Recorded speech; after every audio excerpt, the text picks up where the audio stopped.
प्यारे प्यारे बच्चों, आप सभी का स्वागत है क्लास के अंदर। आज के वीडियो में हम डिस्कस करेंगे जो हमारा 22 जुलाई को जो एग्ज़ाम हुआ था उसके बारे में। ठीक है, तो चलिए उसके ऊपर बढ़ते हैं। और 22 जुलाई को जो एग्ज़ाम हुआ था IIT JEE का, उसके अंदर क्या क्या आप लोगों से सवाल पूछे गए थे, उन सवालों के ऊपर डिस्कस करते हैं, उनकी चर्चा करते हैं। ओके, देखो भाई, पहला सवाल क्या था। ये पेपर आपका हुआ था 22 जुलाई 2021 को शिफ्ट 2 में। पेपर 1 मैथ का है सिर्फ, अभी मैं मैथ का ही डिस्कस करूँगा। इस सवाल के अंदर क्या कहा गया है ये मैं बता दूं। ये हमारा मेमोरी बेस्ड क्वेश्चन है, यानी बच्चों से पूछा गया था कि भाई क्या क्या आया था, ऑफिशियल नहीं है। ओके, तो जैसे इसके अंदर पहला सवाल ये है कि भाई किसी समांतर श्रेणी में S10 जो है 530 है, ठीक है, और S5 140 है, जहां Sn क्या है, समांतर श्रेणी के पहले n पदों के योग को प्रदर्शित करता है। और पूछा है S20 माइनस S6 की वैल्यू।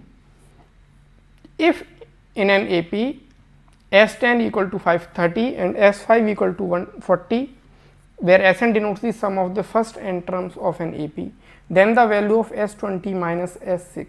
ये आपसे पूछा गया है। तो भाई जो इसने बता रखा है S10 और S5, इनकी जो वैल्यू है इनको हम यूज कर लेंगे और इसी का यूज करते हुए A और D की वैल्यू निकालेंगे। तो देखो S10 क्या होगा आपका, ये हो जाएगा आपका 10/2, 2A नहीं पता, प्लस 10 - 1 इंटू D, D भी नहीं पता, ये आ गया 530। तो ये इससे भाई 5 बार में गया और ये 5 से इसको हम भाग कर देंगे तो ये कितनी बार में जाएगा, ये 106 बार में जाएगा। तो 2A plus 9D equal to 106, ये आपकी एक इक्वेशन आ गई। इसी तरह दूसरी बनाएंगे तो दूसरी इक्वेशन क्या बनेगी, दूसरी इक्वेशन हमारी बनेगी 5/2 इंटू 2A प्लस 4D, ये आपका है 140 के बराबर। तो 2A plus 4D equal to ये कितना आ गया भाई, 280/5, 280/5। इसमें ऊपर नीचे और 2 से और गुणा कर लो तो और आसानी से हो जाएगा। ये से कैंसिल आउट, ये 56। 2 से भाग कर लो या भाग भी मत करो, सिंपल आपका। अब आप क्या करो, इक्वेशन 1 में से 2 को माइनस कर दोगे तो D डायरेक्ट आ जाएगा। तो 1 में से 2 को माइनस करा तो 5D। हाँ भाई, गुड इवनिंग। ये काफ़ी समय, ये जो है आज प्रॉब्लम हो रही है। आलोक, स्वागत है भाई आपका। और 106 में से ये गए तो 50 बचा, तो D आपका 10 आ गया। यहाँ से D की वैल्यू 10 कहीं पर भी रख दो। सपोज हमने इसके अंदर रख दी D की वैल्यू 10 दूसरी इक्वेशन में, तो ये हमारा क्या बना, 2A प्लस 40 बराबर 56।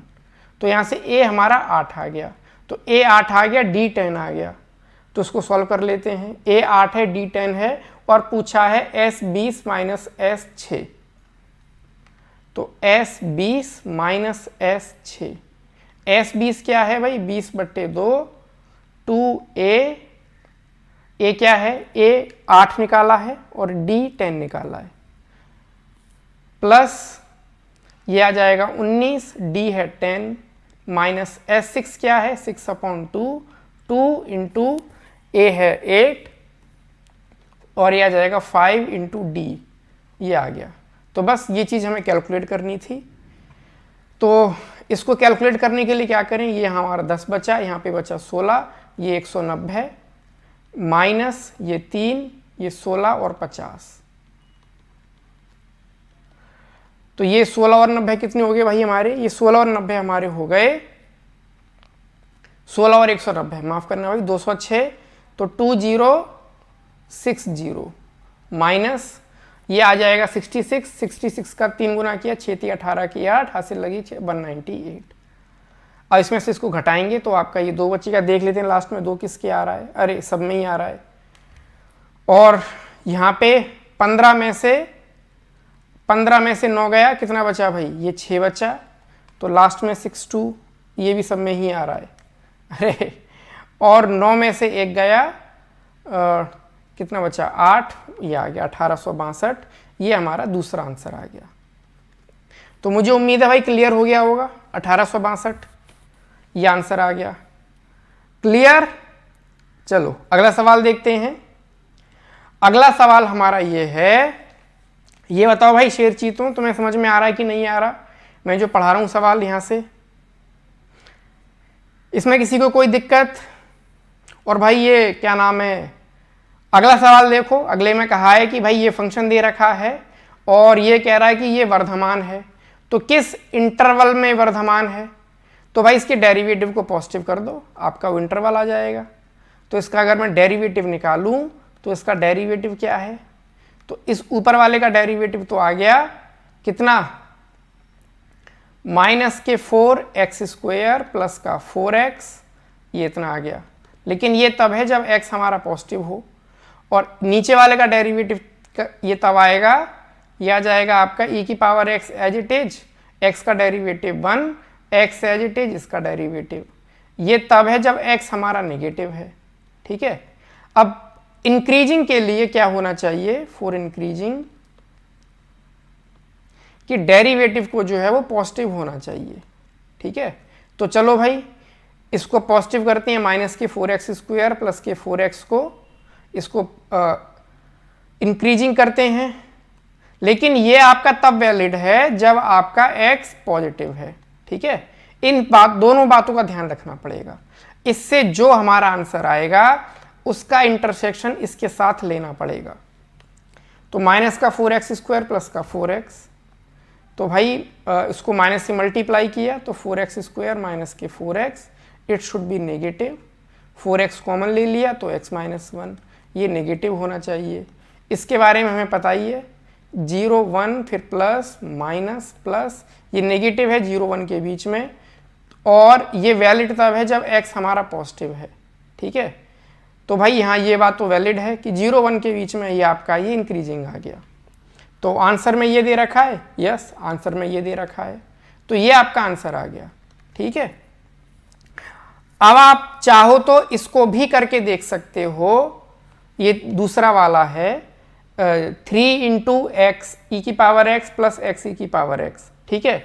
लेकिन इसे करने की जरूरत नहीं है, क्योंकि हमारा ये पक्का है कि 0 1 का तो आंसर आना ही आना है। लेकिन उसके अलावा जो आंसर है, अच्छा हाँ ये चेक कर लेते हैं भाई इस वाले को भी, कि भाई ये हमारा इंक्रीजिंग के लिए दूसरा वाला जो दे रखा है x e⁻x, इसको भी पॉजिटिव होना पड़ेगा। देखते हैं ये कहाँ पे पॉजिटिव है।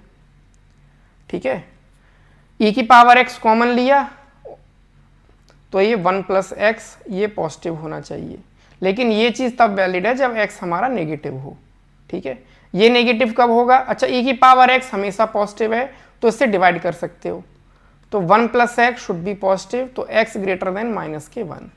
तो ये कह रहा है कि x जो है वो -1 से बड़ा होना चाहिए, और ये कह रहा है कि x को नेगेटिव ही होना चाहिए। ठीक है। तो -1 यहाँ पर, 0 यहाँ पे, ये वाला कह रहा है कि x को 0 से छोटा होना चाहिए, और ये वाला कह रहा है कि x को -1 से बड़ा होना चाहिए, ये वाला। तो दोनों का कॉमन इंटरवल आ गया -1 से 0 में। लेकिन चूंकि ये आंसर में नहीं दे रखा है -1 से लेके 0 के बीच का, तो सिर्फ हमारा ये वाला आंसर ही करेक्ट है, दूसरे वाला। ठीक है। तो असली आंसर तो ये होना चाहिए कि इन दोनों का यूनियन, ये 0 1 का है ये वाला और ये वाला, इन दोनों का यूनियन आंसर आना चाहिए। -1 से 0 यूनियन 0 से 1। ठीक है। असली उत्तर ये है, लेकिन चूंकि सिर्फ यही दे रखा है ऑप्शन में तो इसी को सही करेंगे। अगला देखो। अगले में कहा है कि भाई इंटरवल 0 से 4 पाई के बीच में ये जो इक्वेशन दे रखी है इसके हलों की संख्या क्या है। ठीक है। तो भाई ये वाली जो इक्वेशन है ये कोई सिंपल इक्वेशन तो है नहीं। क्यों सिंपल इक्वेशन नहीं है, क्योंकि ये आप सीधे सीधे सॉल्व नहीं कर सकते, पावर इसकी बहुत ज़्यादा है, 7 पावर दे रखी है, फैक्टर वगैरह भी नहीं होंगे। ठीक है। तो उसको लॉजिक से ही करना पड़ेगा। लॉजिक से कैसे करेंगे, देखो हमको ये पता है कि भाई sin² x plus cos² x, ये दोनों जो है वो इनका जोड़ 1 आता है। ठीक है। एक बात हमें ये भी पता है कि sin² x जो है ये भी 0 से 1 के बीच में होता है। और इसी तरह कॉस स्क्वायर एक्स जो है वो ये भी 0 से 1 के बीच में होता है, ठीक है। और 0 से 1 के बीच के जो नंबर होते हैं अगर उनकी पावर बढ़ा दो तो वो नंबर कम हो जाता है। जैसे साइन की पावर 7x जो है वो साइन स्क्वायर एक्स से कम आएगा हमेशा। इसी तरह कॉस की पावर 7x जो है वो कॉस स्क्वायर एक्स से कम आएगा, ठीक है। तो अगर मैं इनको जोड़ दूं तो भाई साइन की पावर 7x, ये सपोज ये 1 है ये 2 है, इन दोनों को अगर ये जोड़ दिया जाए साइन की पावर 7x प्लस कॉस की पावर 7x, ये हमेशा sine square x plus cos square x से कम आएगा। अच्छा ये 1 होता है, यानी कि ये वाली चीज हमेशा जो है 1 से कम आएगी, ठीक है, 1 या 1 से कम ही आएगी। लेकिन सवाल ये कि क्या ये कभी, लेकिन हमें तो उत्तर में 1 ही दे रखा है इक्वल, ठीक है। तो ये एग्जैक्टली 1 कब होगी? तो एग्जैक्टली 1 ही तभी और तभी हो सकती है जब आपका या तो साइन फंक्शन जो है वो 0 हो जाए और कॉस फंक्शन जो है वो 1 हो जाए, ठीक है। या तब हो सकती है जब आपका साइन वाला फंक्शन जो है ये 1 हो जाए और वहां पे कॉस वाला फंक्शन जो है वो क्या हो जाए, ये 0 हो जाए, ठीक है। तो देखते हैं भाई ऐसी कौन सी जगहें हैं 0 से पाई के बीच में जहां पे साइन फंक्शन हमारा जो है वो 0 हो रहा है और कॉस फंक्शन जो है वो 1 हो रहा है, ठीक है। तो चलो साइन फंक्शन का ग्राफ बनाते हैं सिर्फ 0 से पाई के बीच में। तो 0 से पाई के बीच में साइन का ऐसे ग्राफ बनता है, ये 0, ये कितना आ जाएगा पाई, ये 2 पाई, ये 3 पाई और ये 4 पाई। यहीं तक जाना है, इसके आगे जाने की जरूरत नहीं है। और इसी के साथ कॉस का भी बना लेते हैं। कॉस का मैं येलो में बना देता हूं, ये आ गया। इसी तरीके से ये कॉस पाई, ये यहाँ पे -k1 आ जाएगा और फिर ये यहाँ पे 1, ये इस तरीके से आ गया, ठीक है। तो हमें ये देखना है कि कहाँ पे जो है वो साइन फंक्शन 0 हो रहा है और कॉस फंक्शन जो है वो 1 हो रहा है।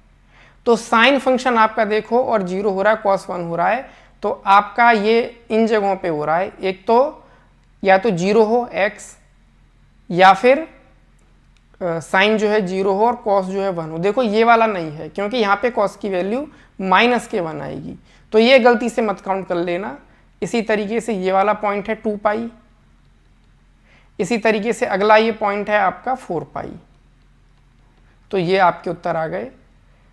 और दूसरा ऑप्शन हमारे पास क्या था कि कॉस फंक्शन जो है 1 हो जाए और साइन फंक्शन जो है 0 हो जाए।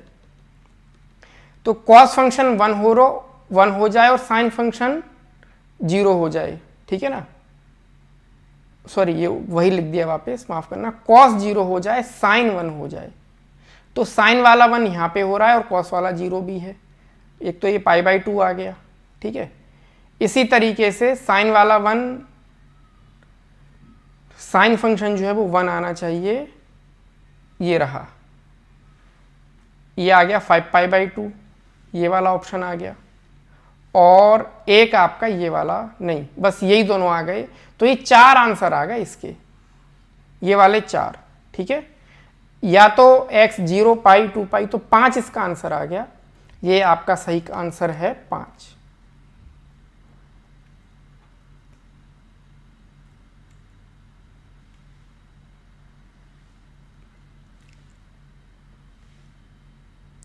इसका सही उत्तर है 5, ठीक है। This is the correct answer. चलो अगला देखो भाई। संतोष बेटा स्वागत है आपका, विक्रम स्वागत है। ये इसमें पूछा है कि भाई यदि z² + 3z बार के n हल हैं तो इस चीज की वैल्यू क्या है, ठीक है। तो एक काम करते हैं, पहले n को निकाल लेते हैं। तो n को निकालने के लिए क्या करो, इसके हल निकाल लेते हैं कितने आ रहे हैं। तो इसके हल निकालने के लिए भाई माना z जो है x + iy है, z को क्या मान लिया x + iy, z की वैल्यू वहां रखी, तो ये x + iy का होल स्क्वायर प्लस के 3 z बार क्या है x - iy equal to 0।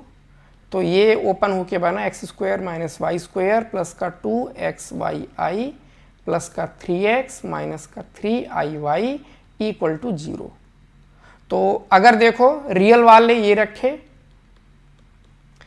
Lovish बड़ा स्वागत है आपका। आज तो जो है वो क्लास काफ़ी दिन बाद ठीक से चल पाई है, वरना इतने समय से काफ़ी दिक्कत कर रही थी।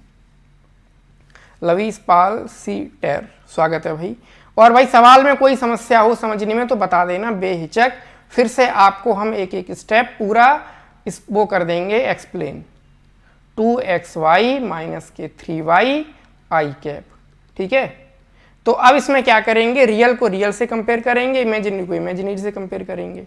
तो इसका मतलब ये अलग जीरो होगा, एक्स स्क्वायर माइनस के वाई स्क्वायर प्लस के 3x, और ये वाला अलग जीरो होना चाहिए 2xy माइनस के 3y। तो ये इक्वेशन 1 मान लेते हैं और 2 को सॉल्व कर लेते हैं। तो 2 को सॉल्व करने के लिए यहाँ से y कॉमन लिया, तो 2x माइनस के 3 बराबर 0।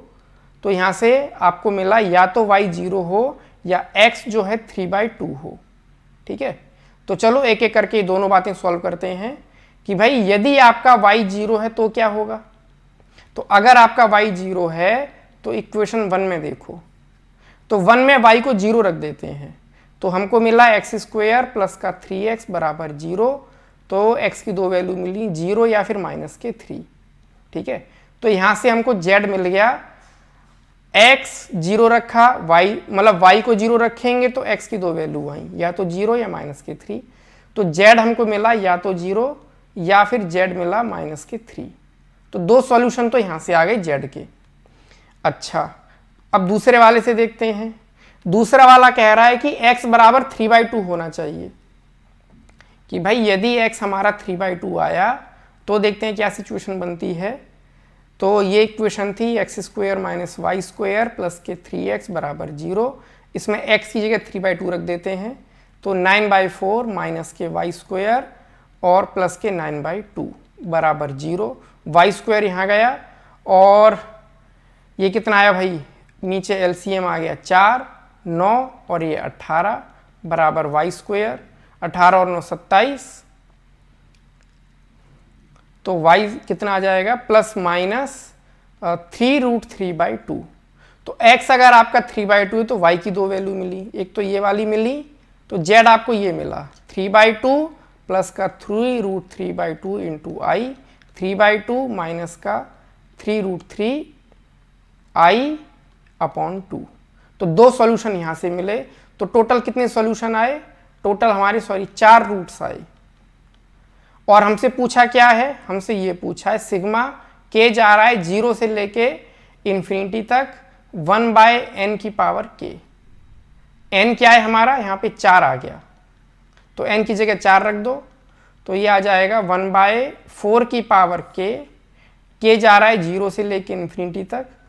तो ये आपकी क्या है, ये आपकी है gp, ठीक है। जैसे आपने k को 0 रखा तो ये 1 आया, k को 1 रखा 1/4, k को 2 रखा 1/4 का स्क्वायर। तो ये इन्फानाइट जीपी आ गई। इस इन्फानाइट जीपी का सम कितना है, a/1 - r। तो 1/3/4, तो 4/3 आंसर आ गया। तो कौन सा वाला ऑप्शन करेक्ट है, ये वाला।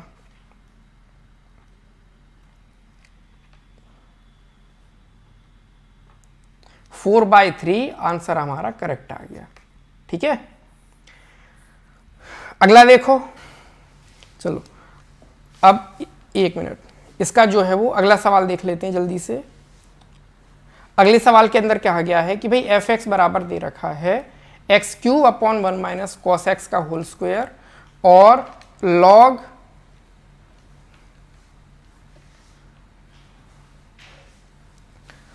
log 1 + α(x) इंटू e की पावर x, 1 + x e की पावर x, कहाँ गया, हाँ ये भाई ये सॉरी आलोक जी, ये फैक्टर में कुछ इशू हो रहा है, इसीलिए मैं इसको बाद में तसल्ली से ही बताएंगे। आज जो है गर्मी के मारे हालत ख़राब हुई पड़ी है। सोचो इतनी सिंपल सी चीज़ जो शायद 5वीं का बच्चा भी कर लेगा, ये दिक्कत कर रहा है। कभी ये 1152 हो जाता है, कभी जो है वो ये 1652 हो जाता है। इसको भाई तसल्ली से बाद में देखेंगे, अभी रुक जाओ, इसको बता देता हूँ मैं आपको। ये वाला सवाल भाई, इसकी लिमिट निकालनी है। इसकी लिमिट ये कह रहा है ये सतत है, तो अल्फा का मान बताओ। तो सतत होने के लिए जो इसकी लिमिट है left hand limit x approaches to 0 minus, और इसकी राइट हैंड लिमिट बराबर आनी चाहिए। तो लेफ्ट हैंड लिमिट क्या है 0 पर, x cube upon 1 minus cos 2x। अब ये बताएंगे उसको, चिंता मत करो, ठीक है। लो, इतने बड़े बड़े सवाल करवा दिए, इतने बड़े बड़े कॉन्सेप्ट समझा दिए, लेकिन सिंपल जो फैक्टर है वो परेशान कर गया। 1 प्लस एल्फा एक्स ई की power x divide by 1 plus x e की पावर x का होल स्क्वायर, नीचे वाले का होल स्क्वायर है, ठीक है। ये दे रखा है, तो ये लिमिट निकालनी है। तो एक काम किया, limit x approaches to 0 minus x cube upon, यहाँ पे cos 2x का वो वाला फॉर्मूला ओपन करा जिससे 1 कटे आए। तो cos 2x का हम ये वाला फॉर्मूला ओपन करेंगे, कितना 1 माइनस 2 साइन स्क्वायर एक्स, ये वाला। तो इसको नीचे रख देंगे तो 1 से 1 कटे आएगा, तो 2 साइन स्क्वायर एक्स का होल स्क्वायर बचेगा। और यहाँ पे लॉग की प्रॉपर्टी लगा देंगे, तो log 1 plus alpha x e की power x minus log 1 plus x e की पावर x का होल स्क्वायर, इसका ये 2 यहाँ आ गया, ये आ गया हमारा, ठीक है। तो ये कितना बना भाई, अगले पेज पे लिख देते हैं इसको। Limit x approaches to 0 minus x cube upon, ये 2 की पावर ये 4 आ गया, x साइन की power 4x into log 1 plus alpha x 1 plus alpha x e की power x minus 2 log 1 plus x e की पावर x ई की power x, ये आया। इसको सॉल्व करने के लिए क्या किया, ऊपर नीचे x से मल्टीप्लाई कर ली, तो यहाँ पे भी x लिया इस पूरे के नीचे। अब देखो जरा, जब x आपका 0 की तरफ जाएगा तो इतने की लिमिट तो हो जाएगी 1। तो चूंकि ये लिमिट आपकी फाइनाइट है और क्या नाम है नॉन जीरो फाइनाइट है, तो आप इसको लिख सकते हो यहाँ पे 1, कोई इशू नहीं है, ठीक है। तो ये तो 1 हो गया, यहाँ पे 1/4 बचा। याद रखना नॉन जीरो है और फाइनाइट है, इसी वजह से लिखी है। अगर ये लिमिट सपोज किसी सवाल की 0 आ जाती तो नहीं लिख सकते थे, या इन्फिनिटी आ जाती तो नहीं लिख सकते थे, ठीक है, तभी लिखा ये। और इसको अलग कर लेते हैं, log 1 plus alpha x e की power x upon x minus 2 log 1 plus x e की पावर x अपॉन x, और x जा रहा है 0 की तरफ। देखो इसकी लिमिट आपकी 1 बन जाएगी अगर जो यहाँ पर आ रहा है वही नीचे आ जाए। तो यहाँ पे आ रहा है एल्फा एक्स ई की पावर x, तो अगर हमने अभी यहाँ पे एल्फा ई की पावर x से ऊपर नीचे मल्टीप्लाई कर दो, तो एल्फा ई की पावर x से मल्टीप्लाई कर दिया ताकि ऊपर नीचे सेम बन जाए। और यहाँ पे अगर x ई की पावर x आ रहा है तो नीचे भी x ई की पावर x आना चाहिए, तो उसमें e की पावर x से ऊपर नीचे मल्टीप्लाई किया, तो ये e की पावर x मैं यहाँ लिख देता हूँ। तो अब इसकी जो लिमिट है ये भी 1 हो गई, और इस वाले की जो लिमिट है ये भी 1 हो गई, ठीक है। तो अब आप रख सकते हो, इसका आंसर आ गया 1/4, ये 1 माइनस 2। अच्छा, x को जब 0 रखेंगे तो ये आपका e की पावर 0 1 हो गया, तो यहाँ पे अल्फा बच गया, तो माफ करना यहाँ पे अल्फा बचा 2, और यहाँ पे e की पावर 0 रखेंगे तो 1 आ जाएगा, तो ये आ गया अल्फा माइनस 2/4। ओके, अब क्या करो, अब इसके अंदर और राइट हैंड लिमिट क्या है, वो हमारी अल्फा है, तो भाई कंटिन्यूटी के लिए दोनों चीजें बराबर होनी चाहिए, तो इसको उधर ले आओ, तो अल्फा माइनस 2 बराबर 4 अल्फा, अल्फा उधर ये इधर, तो कितना आ जाएगा भाई माइनस के 2/3, ये हमारी अल्फा की वैल्यू आ गई। कौन सा ऑप्शन आया, ये वाला, पहला ऑप्शन करेक्ट हो गया, माइनस के 2/3 आंसर आ गया। बताओ भाई क्लियर, इसके अंदर कोई डाउट। इसके अंदर कोई डाउट? चलो अगला देखो भाई सवाल। एक काम करते हैं, अगले से पहले पिछला ही निपटाते हैं, फैक्टर ठीक से कर लेते हैं। इस बार ये गड़बड़ नहीं करना चाहिए, क्योंकि अगर ये गड़बड़ करेगा तो फिर ये परेशान करेगा। तो चलो इसको 2 से डिवाइड किया, लो जी बताओ। जो काम बच्चे कर लेते हैं वो IIT JEE पढ़ाने वाले टीचर नहीं कर पा रहे हैं इस समय। 2 से डिवाइड किया, 2 एकम 2, फिर से डिवाइड किया ये, फिर ये 5 और ये 2, फिर इसको 2 से डिवाइड किया, ये आपका 5 बार में गया, 2 सत्ते 14 और फिर 2 छिक्के 12। फिर उसको 2 से डिवाइड करेंगे, 2 दूनी 4 और कितनी बार जाएगा भाई 1 और 7, 2 अट्ठे 16, 2 अट्ठे 16। फिर 2 से डिवाइड करेंगे तो 144। लो अब हो गया। 2 से डिवाइड किया, फिर कितनी बार गया भाई 72 बार। 2 से डिवाइड किया 36, 2 से डिवाइड किया 18, 2 से डिवाइड किया 9। तो 2 की पावर कितनी आई? ये तो भाई 6 और 2 8 आ गई, और 3 की पावर 2 रह गया है। सिंपल कैलकुलेशन करनी है, जल्दी जल्दी सी कैलकुलेशन कर लो, आंसर आ जाएगा। कितना आया भाई? 67 और 51 से 7, ये 3 6 33, तो 7 और 6 और 5 11, और ये 4 ये 3, तो 3417। अब देख लेते हैं भाई, ये लास्ट में 3 किसके आ रहा है? अरे दोनों में आ रहा है। तो इसमें से 3417 गए, जल्दी से घटा लेते हैं। ये कितना बार? 3 और 4 में से 1 गया 3, 10 में से 4 गया 6 और ये 1, तो 1633 इसका आंसर आ गया ये वाला। ठीक है, इन सारे नंबरों का जोड़ जो है वो 1633 आया। पैटर्न नहीं बना सकते, क्या कह रहे हो भाई? हाँ भाई, पेपर तो देखो आप लोगों का जरूर होगा ही होगा, और होना भी चाहिए। 1633 इसका आंसर आ गया। अगला देखो, अगले में कह रहा है कि fx आपका ये दे रखा है, इसका प्रांत है अल्फा प्लस बीटा, तो अल्फा प्लस बीटा की वैल्यू बताओ। ठीक है जी, सॉरी ये अल्फा कॉमा आएगा, माफ करना भाई, यहाँ पे अल्फा कॉमा आएगा, अल्फा कॉमा बीटा। ठीक है, और अल्फा प्लस बीटा की वैल्यू पूछी है, तो इसका प्रांत यानी कि कहाँ पे ये डिफाइन हो पाएगा? तो भाई कॉस इनवर्स वाला तो तब डिफाइन हो पाएगा जब कॉस इनवर्स वाले के अंदर की जो चीज है वो 0 से 1 के बीच में होनी चाहिए। ठीक है, वैसे तो -1 से 1 के बीच में होती है, लेकिन चूंकि ये रूट से पॉजिटिव ही बाहर आता है तो हम इसको 0 से 1 के बीच में रखेंगे। एक शर्त। दूसरी शर्त क्या है कि भाई साइन इनवर्स के अंदर की चीज जो है ये 2x माइनस के 1/2, ये आपका माइनस, ये आपका 0 से 1 के बीच में होना चाहिए। ठीक है, तभी ये आपका डिफाइन हो पाएगा। अब आप कहोगे सर 0 से 1 क्यों? आपने तो -1 से 1 के बीच में पढ़ाया था। ठीक है, -1 से 1 के बीच में पढ़ाया था, लेकिन भाई -1 से 1 के बीच में इसलिए नहीं लेंगे क्योंकि -1 से आप 0 के बीच का जो इंटरवल लोगे तो उसमें ये नेगेटिव हो जाएगा, जबकि इसको पॉजिटिव भी होना है। या एक काम कर लेते हैं, सिंपल ये कर लो कि रूट के अंदर की क्वांटिटी को पॉजिटिव कर लो, खत्म।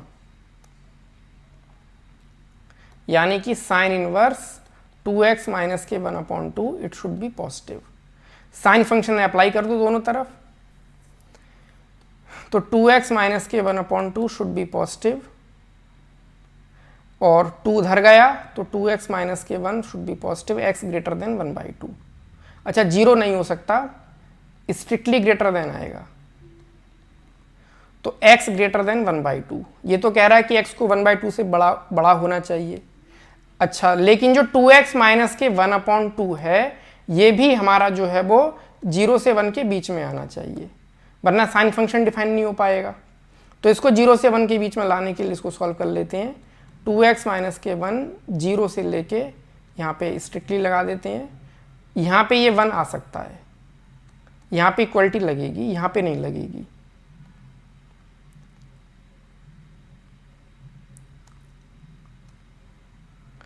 वन, तो यहां से हमारी देखो लिमिट आ गई कितनी? x जो है ये वाला तो कह रहा है कि भाई 1 से 2 के बीच में, और ये वाला कह रहा है भाई 1 से छोटा। तो इससे आंसर आया कि x जो है वो 1/2 से 1 के बीच में आना चाहिए, और ये कह रहा है कि x जो है 1/2 से बड़ा होना चाहिए। तो इन दोनों की बात अभी चलो मान लेंगे, और ये देखते हैं ये वाला क्या कह रहा है। दोनों हर तरफ का स्क्वायर किया तो x² - x + 1 ये जो है 0 से लेके 1 के बीच में आना चाहिए। अच्छा, ये हमेशा जो है 0 से बड़ा ही आता है, क्योंकि आप इस क्वाड्रेटिक का d निकाल के देख लेना तो आपका जो है ये हमेशा पॉजिटिव ही आएगा। तो हमें ये सॉल्व करने की ज़रूरत नहीं है, हमें सिर्फ इतना सॉल्व करना है। तो इसको यदि सॉल्व करेंगे x² - x + k1 should be less than 1, 1 से 1 गया, x कॉमन लिया, x - 1 शुड बी नेगेटिव। तो ये कह रहा है कि x जो है वो 0 से 1 के बीच में आना चाहिए। ठीक है, ये वाला 0 भी आ सकता है 1 भी आ सकता है, दोनों में कोई समस्या नहीं है। ये कह रहा है x 0 से 1 के बीच में, और ये कह रहा है x जो है 1/2 से 1 के बीच में। तो भाई तीनों की बात तब मानी जाएगी जब x आपका 1/2 से 1 के बीच में आना चाहिए। ठीक है, तो अल्फा हमारा 1 आ गया, और बीटा जो है वो अल्फा जो है 1/2 आ गया, बीटा जो है 1 आ गया, इन दोनों का जोड़ 3/2 आ गया। सिंपल। अगला देखो, इस सवाल के अंदर क्या कहा है कि भाई E1 तथा E2 समान उत्केंद्रता के दो दीर्घवृत्त हैं। ठीक है, और E1 ये दे रखा है x² + y² = 1, और E2 इस प्रकार है कि यह E1 के दीर्घ अक्ष के किनारे बिंदुओं से जाता है। तो पहले एक काम करते हैं, E1 को बना लेते हैं। E1 देखो आपका इस तरीके से है, E1 इस तरीके से है, x एक्सिस y एक्सिस, और E2 क्या है, E2 so that it passes through the end points of major axis of E1 and also end points of minor axis of E1 are foci, यानी इसके जो ये वाले पॉइंट हैं ये दोनों इसके E2 के फोकाई हैं, ये वाले पॉइंट। ठीक है, तो यानी कि हमारा E2 जो है वो कुछ इस तरीके से बनकर आएगा, ऐसे करके, और इसको यहां से भी पास करना है, तो इस तरीके से कुछ ये बनकर आएगा ऐसे। ठीक है, अच्छा, और हमसे पूछा है इन दोनों की एसेंट्रिसिटी सेम है, और एसेंट्रिसिटी पूछी है E1 की। तो देखो एसेंट्रिसिटी मान लिया E है, तो और इसका फॉर्मूला क्या है 1 - b² / a²। लेकिन हमें ना तो b पता है ना a पता है, हमें दूसरी बातें पता हैं, तो इन दूसरी बातों की सहायता से इसको निकालने की कोशिश करेंगे। ये E2 है, तो देखो जरा E2 के फोकाई क्या हैं, ये वाला पॉइंट आपका है b, 0, b। ठीक है, और E2 की एसेंट्रिसिटी अगर हम E है, E2 की एसेंट्रिसिटी यदि E है तो इसके वो क्या बनेंगे, ये इसका मेजर एक्सिस, ये इसका कितना आया। तो देखो E2 की इक्वेशन आपकी ये बनेगी कुछ, E2 के लिए B क्या बनेगा, B बराबर आ जाएगा E इंटू इसका मेजर एक्सिस। तो इसका मेजर एक्सिस मान लेता हूं, ये सपोज K है। ठीक है, E K ये आ गया, फॉर्मूला होता है ना उसका। तो ये E K आया,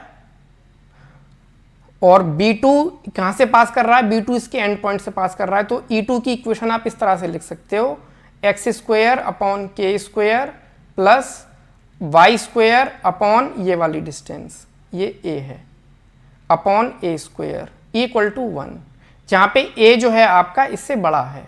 ठीक है, और इसकी एसेंट्रिसिटी का फॉर्मूला क्या बनेगा, इसकी एसेंट्रिसिटी का फॉर्मूला बनेगा √1 - a² / k²। ठीक है, इन दोनों को इक्वल रख देंगे तो हमें जो है इनमें रिलेशन मिल जाएगा। तो इन दोनों को चलो इक्वल करते हैं, तो √1 - b² / a² इक्वल टू √1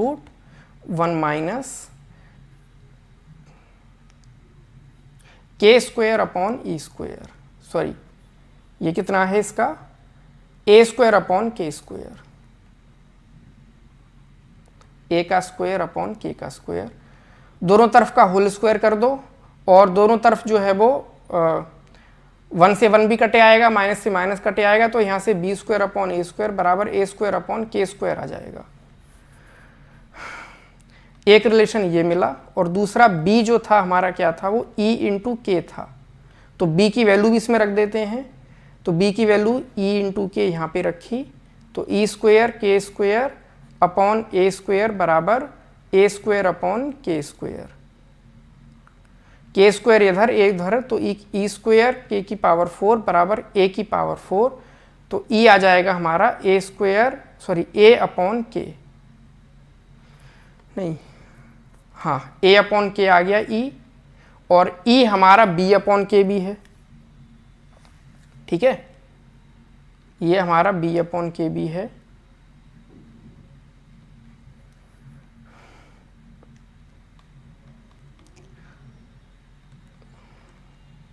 एक मिनट, यहाँ पे ये क्या था, ये है एक्स स्क्वायर अपॉन, इसकी इक्वेशन क्या है, E2 के लघु अक्ष के अंतिम बिंदु इसकी नाभियाँ हैं, ये 0, b है, 0, b है, और b को लिख लिया हमने e इंटू के, हाँ ये दूरी हमने के मान ली। इसकी इक्वेशन एक्स स्क्वायर अपॉन, ओहो उल्टा लिख दिया भाई, माफ़ करना, एक्स स्क्वायर अपॉन ए स्क्वायर आएगा, वाई स्क्वायर अपॉन के स्क्वायर आएगा, तभी ये गड़बड़ कर रहा है।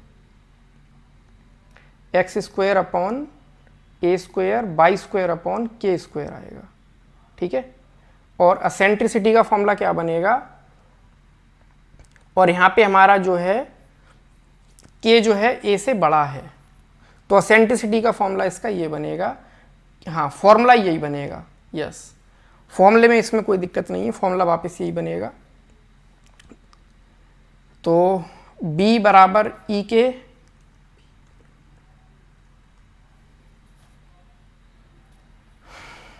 एक मिनट, ये इसके एंड पॉइंट से पास कर रहा है। चलो अभी कितने सवाल बचे रह गए, b बराबर ई के ग्रेटर देन 1, इसके अंदर रखा, सॉल्व किया, ए स्क्वायर बी स्क्वायर की स्क्वायर, b बराबर b की जगह रखा ई के, ई स्क्वायर की स्क्वायर, ए स्क्वायर अपॉन के स्क्वायर, ई स्क्वायर के की पावर 4 बराबर ए की पावर 4 आया, तो ई आ गया हमारा ए अपॉन के, और ई हमारा बी अपॉन के भी आया। तो यहाँ से हमें ए अपॉन बी कितना मिला, ए अपॉन बी, एक मिनट,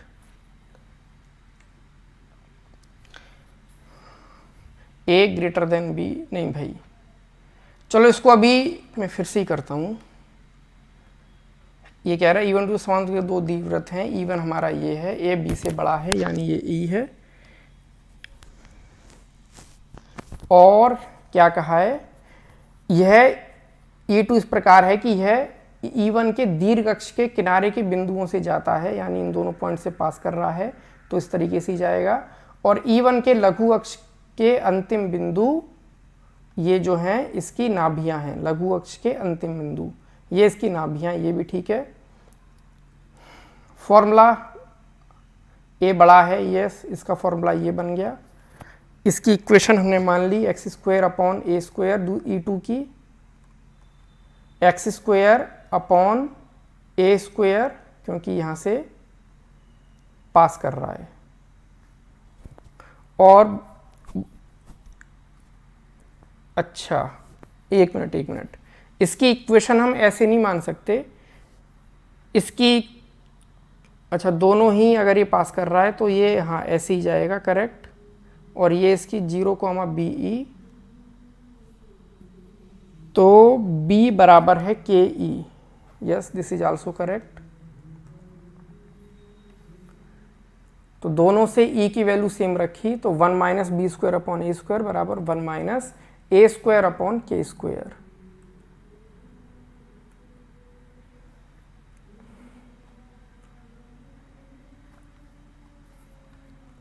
तो हमारा बी स्क्वायर अपॉन ए स्क्वायर आ गया, ए स्क्वायर अपॉन के स्क्वायर। अभी रुक जाओ भाई, ये तो थोड़ा परेशान कर रहा है, अगला देख लेते हैं। अजीब है, उस दिन भी कराया था, उस दिन तो ये आसानी से हो गया था। अगला देख लेते हैं, ये वाला। इसके अंदर ये कहा है कि भाई इसका x के मान जिसके लिए ये चीज़ ये सेटिस्फाई होती है, ये बताओ। तो एक काम किया, इसको ऐसे लिख लिया e की पावर ग्रेटेस्ट इंटीजर x, इसको आप ऐसे लिख सकते हो ग्रेटेस्ट इंटीजर e की पावर x प्लस 1 माइनस के 3 इक्वल टू 0, और e की पावर ग्रेटेस्ट इंटीजर x को मान लेते हैं t, तो ये T square plus T minus के 2 बराबर 0, फैक्टर किए t प्लस 2 और t माइनस 1 बराबर 0, t की दो वैल्यू आ गई माइनस के 2 और 1। तो यानी कि ग्रेटेस्ट इंटीजर ऑफ e की पावर x जो है या तो आपका माइनस के 2 आएगा या 1 आएगा, लेकिन ये आपका कब आएगा, नहीं, t प्लस 2 और माइनस का 2 है ना, ये माइनस का 3, t प्लस 2 और t माइनस 1, यस करेक्ट। तो t माइनस के 2 आया या फिर 1 आया। अब देखो ग्रेटेस्ट इंटीजर फंक्शन जो है वो आपका माइनस के 2 कब होगा, ये आपका माइनस के 2 तब होगा जब ये इसके जो अंदर की चीज है e की पावर x, देखो ग्रेटेस्ट इंटीजर फंक्शन का ग्राफ ऐसे बनता है ना, ऐसे करके, तो माइनस ये आपका माइनस के 1 है, ये हमारा माइनस के 2 है, ये माइनस के 1 है और ये माइनस के 2 है। तो माइनस के 2 इसकी वैल्यू तब आती है जब ये वैल्यू माइनस 1 से 2 के बीच में होती है। तो ये तो पॉसिबल है ही नहीं, ठीक है, क्योंकि e की पावर फंक्शन जो है हमेशा पॉजिटिव आएगा। तो ये वाला कैंसिल आउट हो गया। ये 1 कब होगा, ये 1 तब होता है जब ये 1 से 2 के बीच में होता है ना, जब अंदर की चीज 1 से 2 के बीच में होती है तो ये 1 होता है। यानी कि e की पावर x को जो है वो 1 से 2 के बीच में आना चाहिए। हर तरफ लॉग ले लो, तो x जो है 1 का लॉग लिया 0 और इसका लॉग लिया तो log 2, तो 0 से log 2 के बीच में ये इसका आंसर है, सॉरी ये वाला इसका आंसर है, 0 से log 2 के बीच में। चलो अभी के लिए इन्हीं सवालों को रहने देते हैं, अगली क्लास में आगे वाले सवाल डिस्कस करेंगे। अच्छे से पेपर की तैयारी करो। जय हिंद, जय भारत।